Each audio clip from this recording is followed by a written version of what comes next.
Hey guys, যদিহে পোনপ্ৰথমবাৰৰ বাবে আমাৰ চেনেলটো চাই আছে, প্লিজ চেনেলটো সাবস্ক্ৰাইব কৰি কাষতে থকা বেল আইকনটো প্ৰেছ কৰি অল কৰি দিবলৈ নাপাহৰিব। অসমৰ জনপ্ৰিয় ধাৰাবাহিক বেহাৰবাৰী আউটপোষ্টৰ জনপ্ৰিয় অভিনেতা ৰাকেশ অৰ্থাৎ ৰিণ্টু বৰা আছে এটা ভাল খবৰ। পিছে ভাল খবৰটো কি হয় সবিশেষ জানিব পাৰিব আজি এই ভিডিঅ'টোৰ মাধ্যমেৰে। গতিকে ভিডিঅ'টো অলপ স্কিপ নকৰাকৈ শেষলৈকে চাই থাকিব বুলি আশা কৰিলোঁ। জনপ্ৰিয় অভিনেতা ৰাকেশ অৰ্থাৎ ৰিণ্টু বৰাই এইবাৰ নতুন কাম কৰিবলৈ সাজু হৈছে। আপোনালোকে কমেণ্ট কৰি জনাবচোন বেহাৰবাৰী আউটপোষ্ট ধাৰাবাহিকখনত ৰাকেশৰ অভিনয় চাই কেনেকুৱা পায়। পিছে এইবাৰ আপোনালোকে নিচেই কাষতে লগ পাব পাৰিব বেহাৰবাৰী আউটপোষ্টৰ জনপ্ৰিয় অভিনেতা ৰিণ্টু বৰাকে ধৰি লুটুকন আৰু মুকুতা দাক।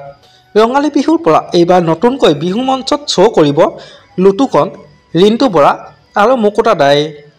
আপোনালোকে বাৰু খবৰটো শুনি কেনেকুৱা পালে মোক এটা কমেণ্ট কৰি জনাবচোন।